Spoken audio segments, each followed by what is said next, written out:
Hey, thanks everybody for joining. We're talking about the convergence of a lot of different and really important themes here. One, of course, is privacy. The other one is preferences.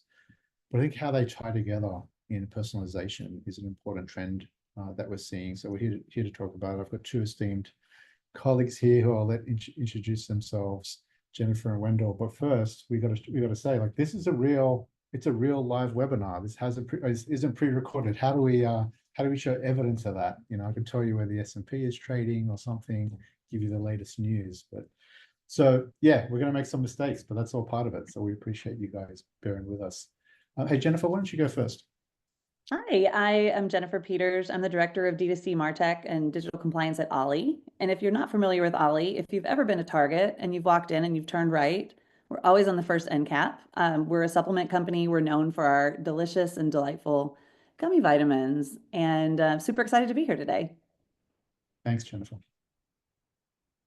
And hello, everybody. I'm Wendell Lansford. I'm the co-founder and CEO of Wyng. Wyng is a privacy-first marketing platform that brands use to engage their customers with fun, interactive experiences. Those experiences often are focused on collecting permission-based data in the form of first-party and zero-party data. And then our platform allows brands to activate that data to deliver more personalized and relevant experiences in really a permission-based way. Really appreciate the opportunity to join Jennifer and Jonathan, and looking forward to the conversation. Thanks, Wendell. Thanks, Jennifer. I'm Jonathan. I'm Head of Solutions at Ketch. Super happy to moderate today. If you give me a click, please, Colleen. Let's start with talking about kind of the landscape and some of the context around how consumers are thinking about privacy. We've kind of said it's been a long time coming where consumers will kind of rise up and demand more control over their data and want to understand what brands are doing with their data and how much control they have over it. I think a really important piece that educates consumers is the regulatory landscape here in the US. And not just, the fact that we have 19 US states with laws, but also that, regulators like the FTC, like state AGs have been out there saying, we're going to educate consumers on this thing. And we're going to start to educate folks on what is being done with their data and what they can do about it. Jennifer, for you, like what are you seeing from OLLY's perspective on how consumers are reacting? Like, are they there yet? Are they coming? What are you guys doing about it? Well, first of all, I think it's a huge win for consumers to have control of their data in ways that they never did before. And also understanding how data gets used. It's complicated. There are days I don't necessarily understand all the ways we're doing remarketing and programmatic and all of these things. So I think there's a lot of great opportunity for educating customers on their rights. And I think a lot of those AGs have done that, which is amazing. The rising use of DuckDuckGo really shows that there's some interest there. Otherwise, I don't think they'd still be around. But the flip side of that is that a lot of consumers don't like it because it's not personalized enough, which is kind of like, the great challenge with privacy versus personalization. So, for us at OLLY, privacy is so critical. We are in the supplement space, so it's even escalated a little bit more. One of the things I can say, like, we work with Ketch, we're a Ketch customer, and I had a conversation yesterday with our account manager that was literally like, the goal is not to have the biggest list. The goal is to have the cleanest list. You want to have the best list. At the end of the day, the goal is to only have customers on your list that want to be there. And then you start there and you kind of work backwards. So we've been working on sort of this prepping for this cookieless world for a couple of years now, I think, as probably most retailers and merchants have. And so we have been investing a lot of time and effort in our 1P strategy, which includes, CDP implementation and some other things as well. But for us, it's a constant moving target, understanding what's happening around the country. The My Health, My Data Act in Washington really was the first to sort of establish health data, anything related to health, as PII. So for us, that means it impacts some of the things we do. So it's definitely challenging to keep up with everything that's going around in different states all the time. And I think it's going to be like that for a while. I had a couple of questions for you, Jennifer. One is like, when you see a landscape like this, is your instinct to go state by state and kind of unpack the nuance in each, or is it like, hey, let's try to find some national standard? How do you think about that? I think everybody would love a national standard, but the reality is that I don't see that coming anytime soon. I feel like our kind of go-to is to find the most, like the state with the strictest everything and kind of follow there. I mean, I think a lot of what happens is, like California, a lot of times is on the leading edge of legislation around privacy or around consumer data or, all of these things. Um, and then other states sort of copy that. And that's been the way I feel like it's been for about the last 10 years. So basing a lot of it on one state's rules is kind of what happens in the other states. Of course, there are definitely subtleties there and you have to understand those. So having a legal team that can kind of be out on the front edge there and understanding what those risks are for yourself as a brand is really important too. Like I work very closely with our legal team, and that has been a huge help for us to try to track all these different things. Yeah, Jennifer, from what I understand, I mean, it's not that California is the strictest. It's the strictest, like generally, right? But there are other states that have slightly stricter pieces. Yes, And so that's what the do you hard do? part. You have to find Yeah, those pieces and kind of piece together the worst case scenario privacy policy and then sort of apply it generally. right, right. Wendell, any thoughts? What are you seeing kind of generally on consumer sentiment here? Yeah, I would echo a lot of what Jennifer just shared. I think I always like to draw it back to Forrester research. I think they have a nice way of talking about it as the privacy personalization paradox, right? As consumers, we want personalized, relevant relationships and communications with the brands we love. However, we also want to be in control of the data that's used. We want those relationships on our own terms. And so for brands and marketers, that poses a challenge. And I think ultimately it's about, as brands and marketers, how can we resolve that conflict, that tension, that inherent tension, by adopting a customer first approach. So we're thinking about the customer experience and what's right by the customer. And that all obviously requires elevating and centering privacy as we engage. I want to dig in with you on that, Wendell, and maybe we do this a little later in the talk because I know we have some slides on this. And Jennifer, you mentioned it, right? Cookies going away, so there's a rush to first-party data. In my personal experiences, we're rushing into it a little wrong, right? Like it's when you think about online experiences and what we're used to, and then you think about retail offline experiences and try to translate those. For example, we get asked for our email all the time online, and it's nothing, and we just do it. But we're getting asked for it now in the context of buying a coffee and walking up to the register. And it's like, it feels like it's not really well thought out. And so I'm wondering if what your thoughts are, this rush to first party data, what's the best way to do it? And like Wendell, in your words, how do you do that in this customer first privacy safe way?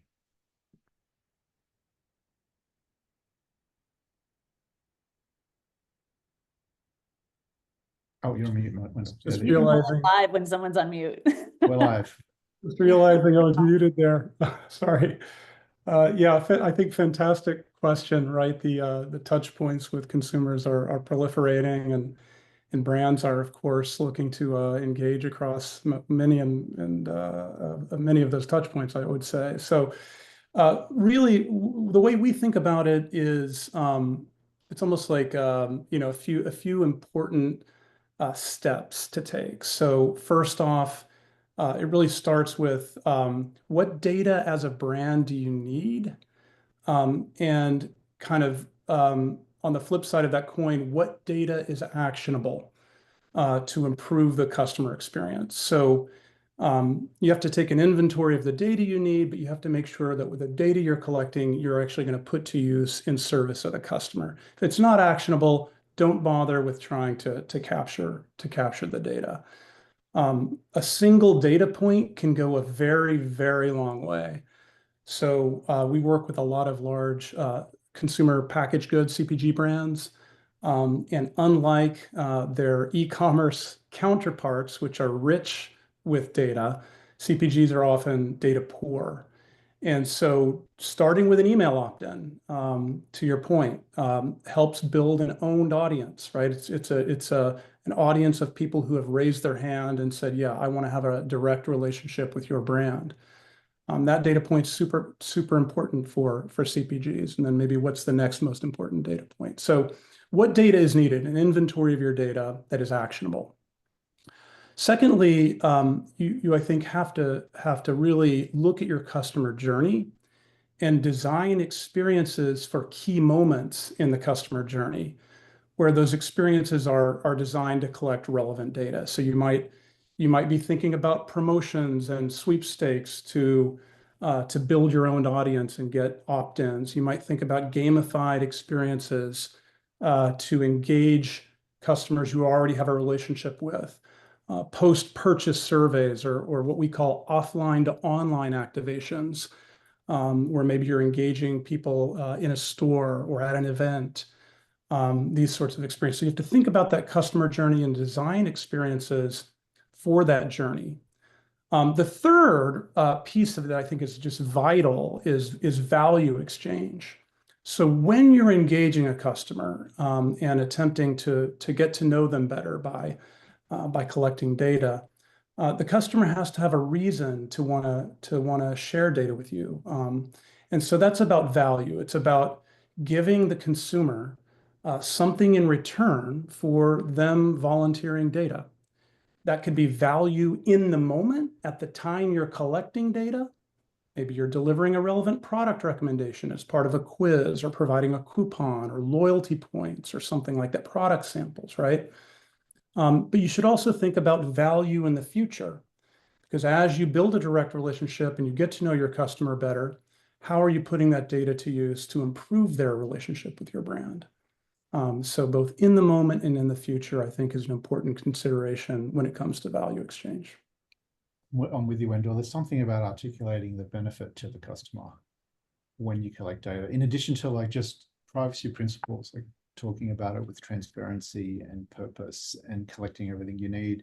I mean, Jennifer, and we're kind of way off the US regulatory landscape slide here, but how do you think about this in the context of your first party data strategy?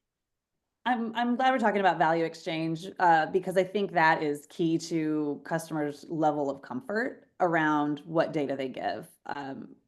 TikTok is such a great example because, I mean, who even knows what kind of data they're gathering? Like, it's just a black hole at this point.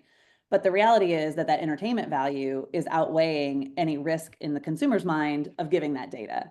So there's that piece. Like I mentioned earlier, to the personalization piece, like customers want their data protected, but they also want personalized content. They want personalized product results, you know, all of these things. So there's definitely a balance there. And I'm so glad you said about kind of just getting what you need, no more, no less, when you're getting data or you're collecting data. I think everyone has probably worked at a business or at a brand at some point where there's someone who's like just curious about customers and what they think and what their, you know, what their demographics are. But again, like everything you capture has to be actionable. Like you can't waste time. You can't waste customers' time asking them questions for things that you're just curious about. So that's super important. Storage, obviously the most important thing around PII is that super clean storage, a clearly established retention period, all of those things. So at OLLY, one of the ways we gather a lot of data is through quizzes, and we do a lot of the different kinds of quizzes. But as we were talking earlier about some of the health data laws now that consider health data to be PII, that means for us, when we do a quiz around, you know, what kind of sleep product do you need, that suddenly becomes PII, what we're requesting, because now that's health data. Like you're, as a customer, you're telling us, I'm having a hard time sleeping and I need help. So suddenly that becomes data that we really have to protect at a different level. Where we have some quizzes that are like, what flavor do you like the best? You know, that's obviously very different. We handle that kind of thing differently. That is not always the most informative question, but sometimes it is. So for us, it's kind of picking apart those things, like what is PII exactly? And even we're getting ready to launch a TikTok shop, and that has even come up with like the financial reconciliation piece. As that data pulls, it uses the customer's TikTok handle as the identifier. is a TikTok handle PII? Yes, it is, if you look at the definition of what that is. So for us, it's we're trying to get out ahead of that and questioning things that I think a lot of other brands are kind of just glossing over right now. But we want to be safe. We want customers to be safe. We want children's privacy to be safe. Like for us, it's really important. Like we're a brand that's supposed to make your life better, and everything we do kind of rises up to that. And in a lot of these situations, there's a big question out there of, is this a merchant problem or is this an advertiser problem? And I think there are active lawsuits around that right now. But for us, we're going to take it on as a merchant problem, because regardless of whether it's our responsibility or not, we still have the responsibility to our customer. So that for us, like we're always going to go over the top in that area just to protect our customers.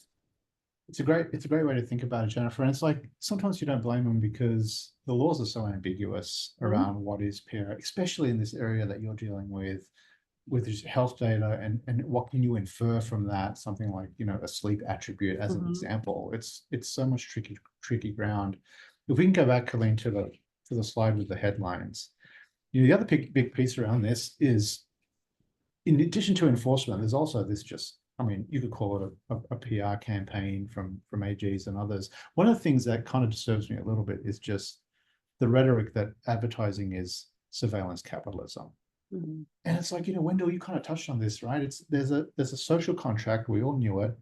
We all knew it back from, you know, for those that were around when we had soap operas, and the deal was, if you want to engage in delightful content, you got to watch a few ads. And it's like, here's a social contract, and that social contract today is about, we need your data. That data gives you benefits. It might give you discounts. It might give you personalized experiences, which is what we're here to talk about.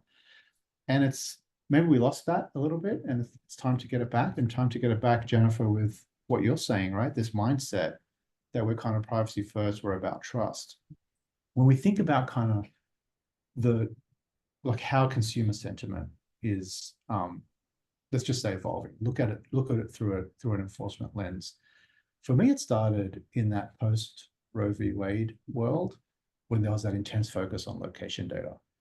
And I think people started to be aware that location data could be weaponized, where you're going, you know, kind of religious places or Planned Parenthood. And it's like, this data was available, I think was a huge eye-opener for consumers.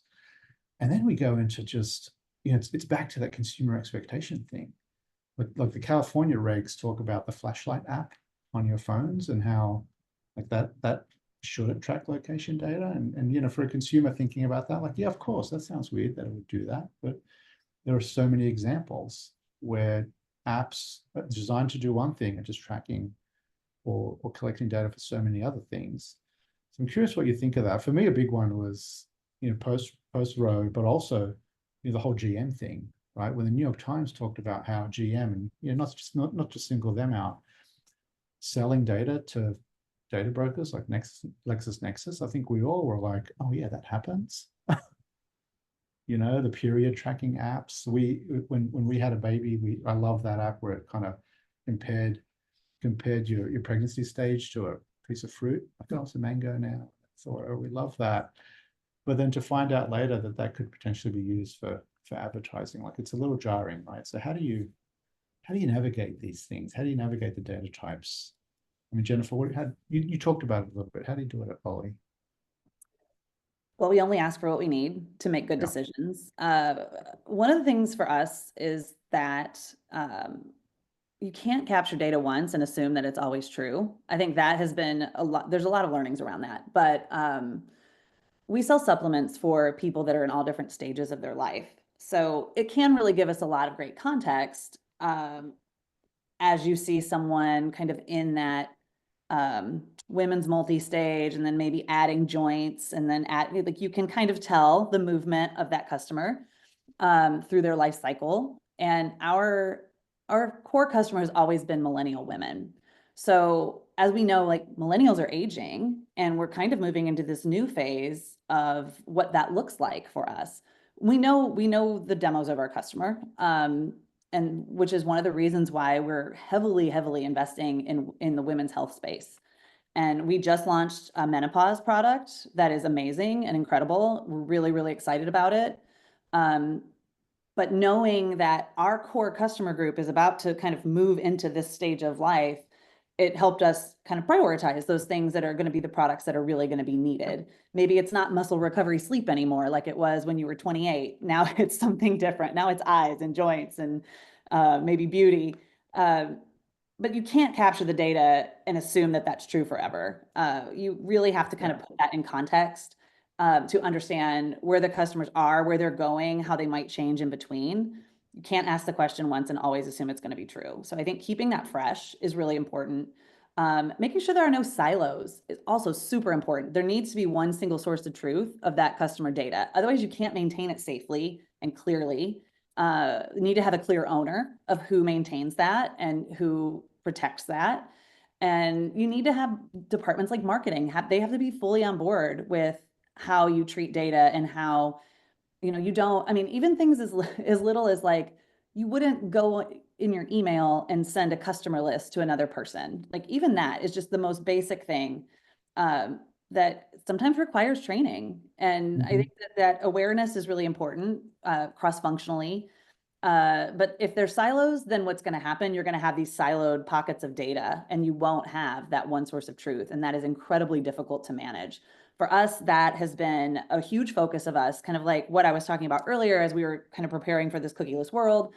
We did launch a CDP and we kind of built this whole strategy around 1P data and how it lives in the CDP, how we deploy it. We all agreed, like we all came to the table, all agreed on what we would do, what we wouldn't do, how we would handle different scenarios. I think that cross-functional understanding of what you're going to do is really, really critical, especially as you start deploying things that are related to that data. You have to be all on the same page. Jennifer, I love this idea of finding, like using data to actually deliver something of meaning to a consumer. Like we do get flooded by ads, right? But every now and then you see some ads, it's like, what, I actually did really want those. For us, when we were kind of jet lagged, shameless plug, but we were jet lagged and we loved those little OLLY melatonin gummies. Perfect. Or you're doing a lot of these presentations. And I remember seeing an ad once for one of those Logitech little clickers. I'm like, that's me, man. They get me. And it's like, you see those and it's like, oh, if there was a way to say you might see less ads, but when you get them, they're more impactful, they're more relevant to you. I think consumers will start to understand the value exchange a little better and embrace it. Actually, and so Wendell, I wanted to ask you a question on the slide before this. I get hung up on the differences between first party and zero party. Can you enlighten us? Sure. Let's make sure I'm off of mute. I am. Okay. Yeah, it's the terminology is evolving. Yeah, I think what we see in the market right now is there are some brands who think of first party as sort of inclusive of all types of data that you collect from consumers, regardless, when you collect it by directly engaging them. And then other brands are sort of drawing a slight distinction. Some of the data you collect when engaging directly, you collect by observing behaviors. Other data you collect when engaging directly, you collect by asking explicit questions. And so some people call that second bucket zero party data. But I think ultimately really what's going on in the market is, for all the reasons that we've just been talking about, brands are shifting away from third-party data that maybe is bought and sold. And Jonathan, I thought you made a really good point about customer expectations. That's the type of data that when it's deployed and used to target someone, it wasn't expected, right? The consumer didn't expect that. Their data was, shifting hands out there. It ends up in somebody's hands. They don't expect to be targeted by that organization. So it comes across maybe as creepy, or certainly risks coming across as creepy. So all of the attention now is really on first and zero party data, those two data types that you collect by engaging directly. These are data types that we really feel are essential at this point. The data is exceptionally high value.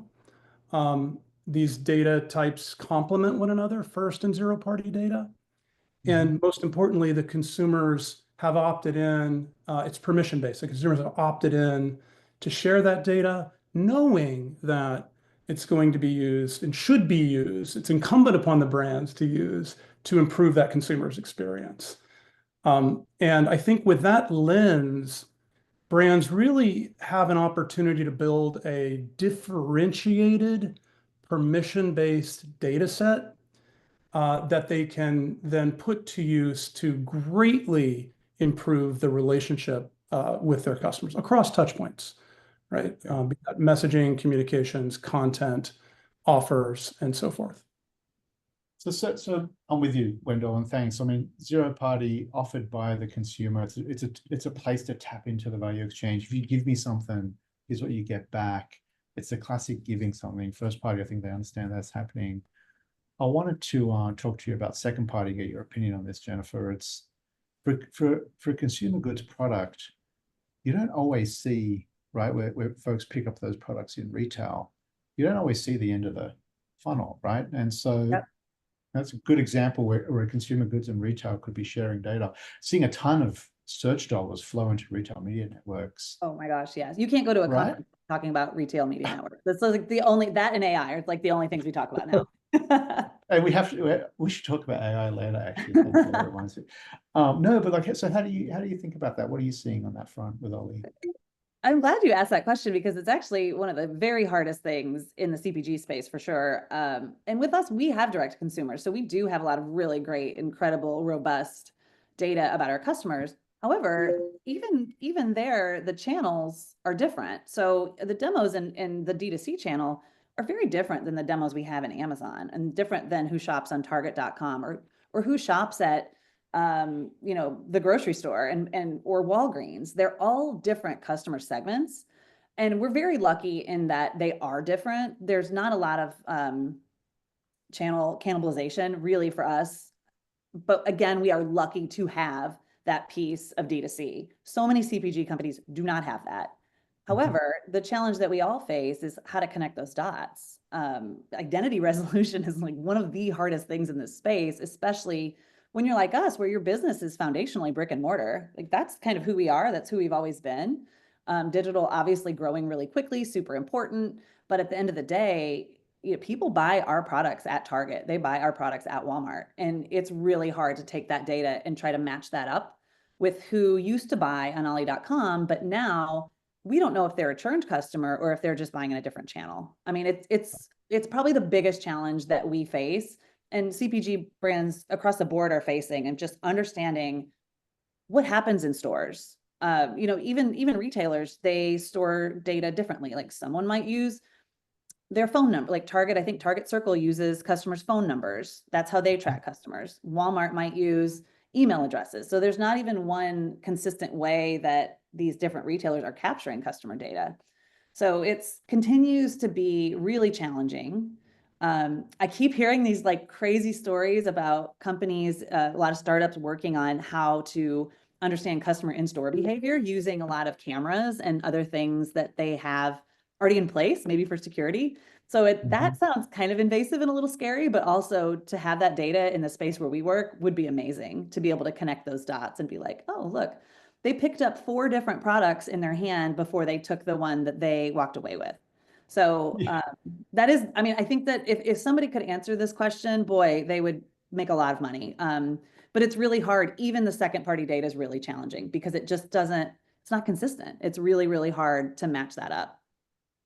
It's cool, and it's a freak out as well. Yeah. I feel like we're rushing into kind of facial recognition tech, and especially if it's like, all right, we had it there for fraud prevention, but now we're going to use it for some other thing. And it's like, I mean, Rite Aid, well, actually Rite Aid was a different case, but it's like, did you get specific permission to do that? And do you have this privacy mindset when you did it? Kind of like what you were saying at the beginning of the call, Jennifer. The other thing that's super interesting to me is this idea of identity and identity stitching, especially in the context of consumer expectations. Like identity is such a core part of like everybody's businesses, right? Especially connecting retail and consumer goods. but do you need to get specific consent for that or permission for that? Like, how do you tie that to consumer expectations? I'm not trying to get an answer to this, by the way. I'm just like, it's a big issue for me, something we think about all the time, because when you tie it to consumer expectations, trying to unpack what identity does and why it's important seems like a lot.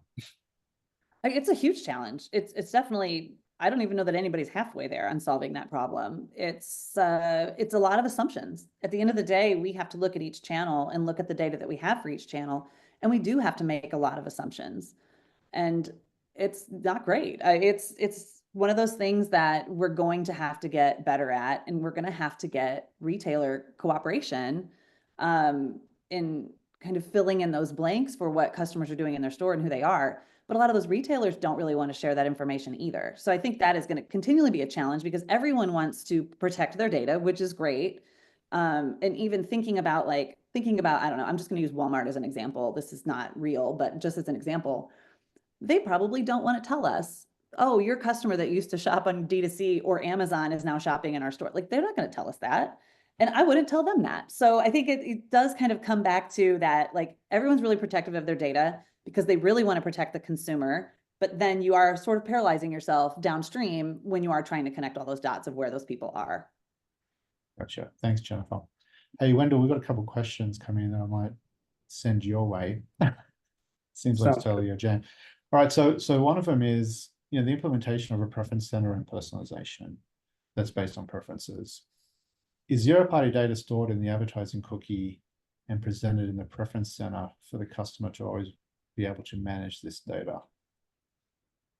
I don't think it is, but yeah, you tell us.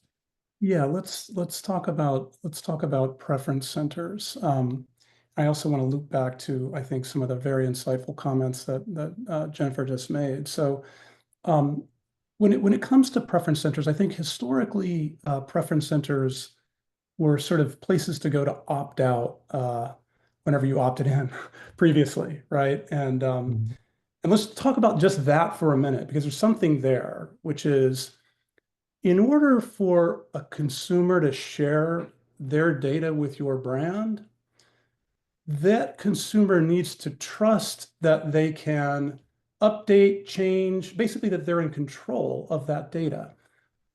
I certainly wouldn't ever share my email address or my mobile phone number with a brand if I didn't feel like I could go and opt back out.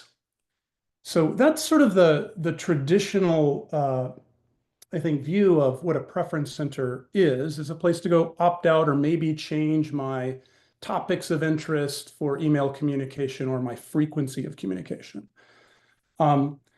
I think increasingly what we're seeing with preference centers is broadening the scope, sort of a unified preference center where it combines not just communication preferences, again, like channel, topic, and frequency, but also encompasses other zero-party data preferences, needs, interests, goals, values, and other data that a brand has collected either through the preference center or through other engagements with the consumer, direct engagements with the consumer.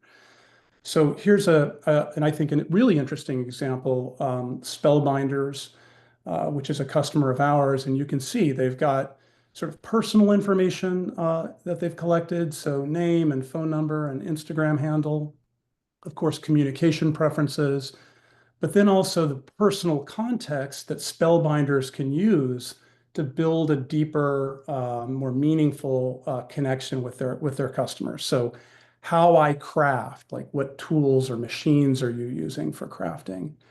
What I craft. Maybe it's scrapbooking or journaling or painting or what have you. Projects that I'm actively working on. So I can actually volunteer what I'm working on now as a project. Favorite brands.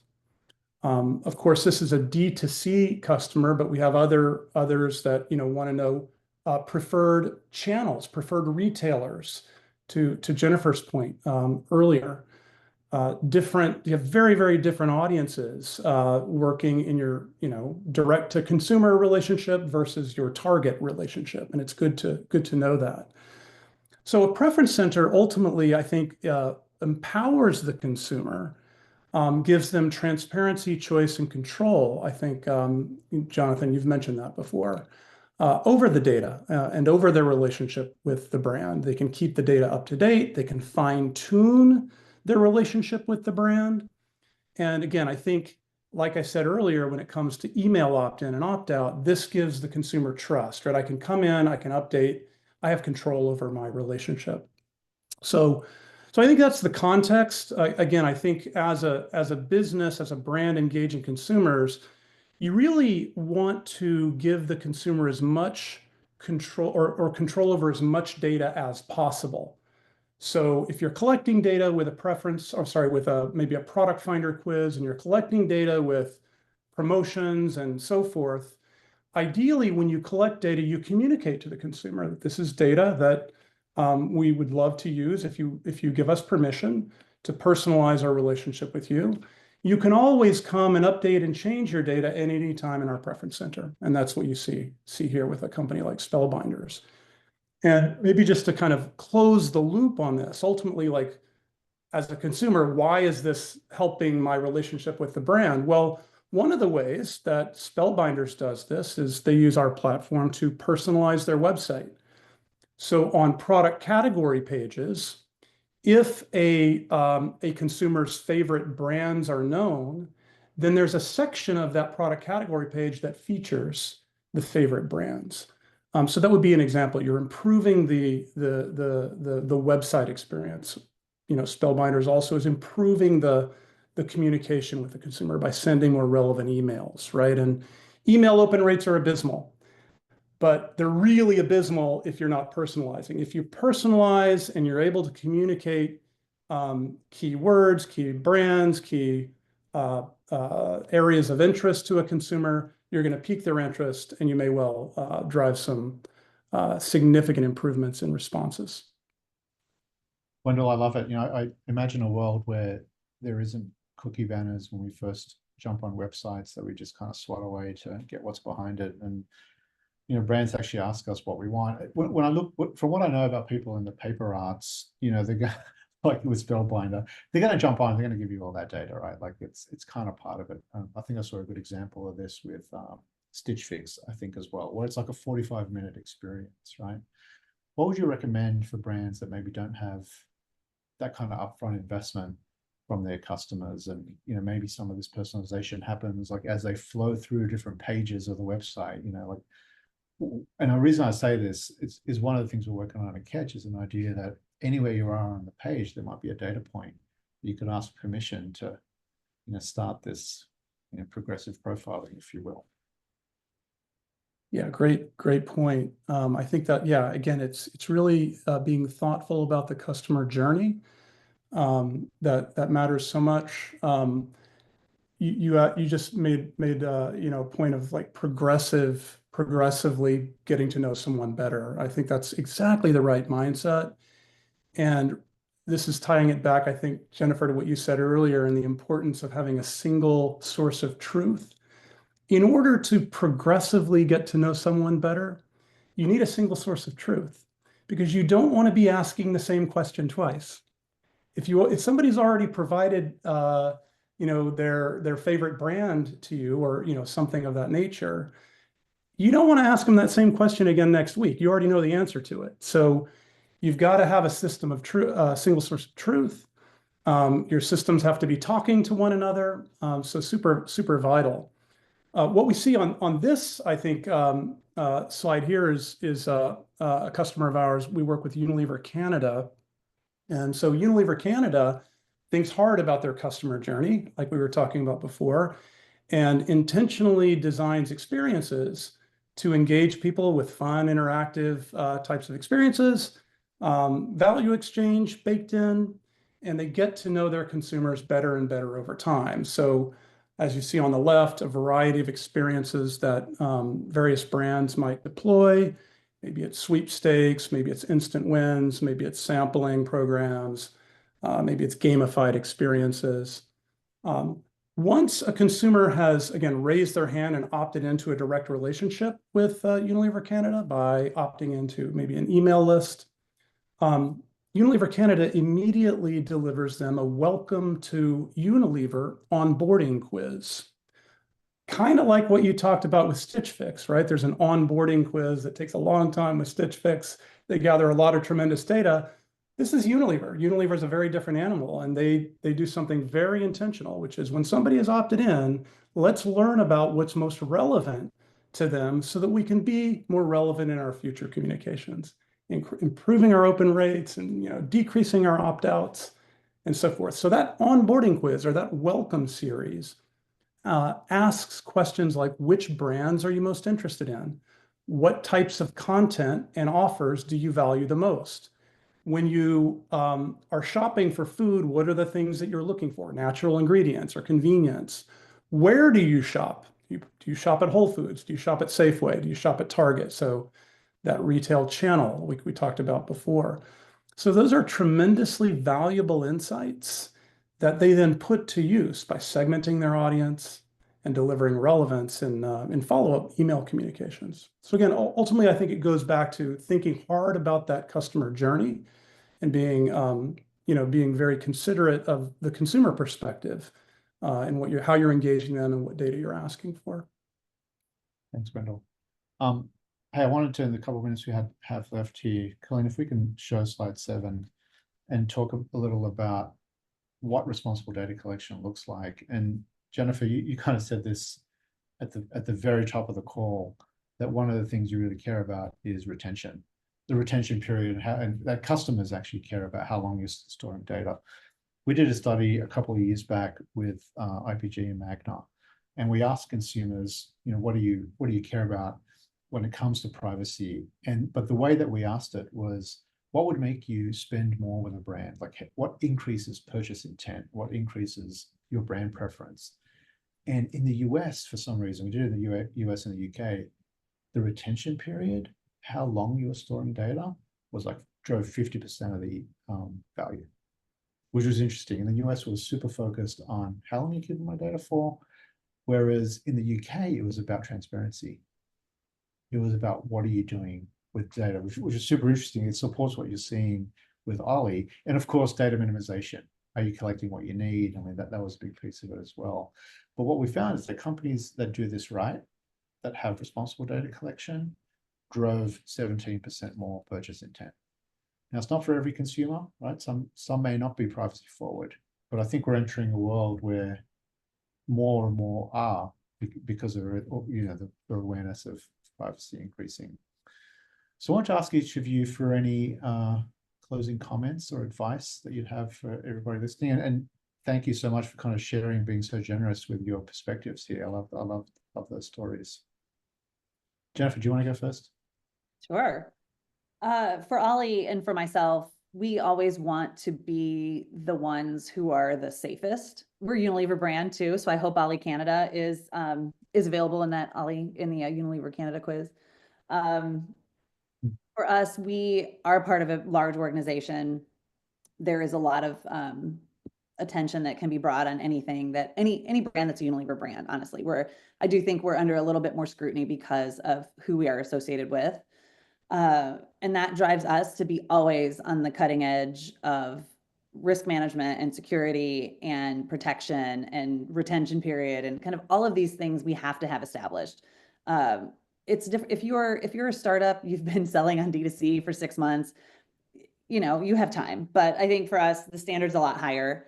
And our strategy is to always be on the forefront of being the safest and being kind of the most conservative when it comes to what we gather, what we use, how we use it, how long we keep it, which is one of the reasons why we work with Ketch, because Ketch does a lot of that for us. We don't have to do a lot of that ourselves, and we can automate a lot of those processes.